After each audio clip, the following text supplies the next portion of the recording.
go to YouTube, type in how to start a cleaning business.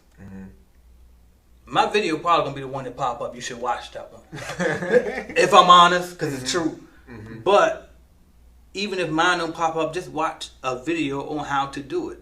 And then guess what the next step is? Go do it. Right. Go fucking do what the video says to do. Like, most people don't take no action, dog. And see, back in my day, like I got enough age on me now, I can say back in my day, right? But look, back in my day, it wasn't on Instagram.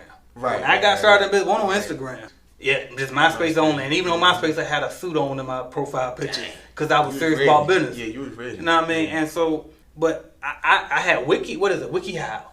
That's what I looked for, and I had to read the steps. But I had to read. But now, literally, you can go on YouTube, type in how to start a cleaning company. Listen to maybe 3 videos. Pick 3 videos that make the most sense.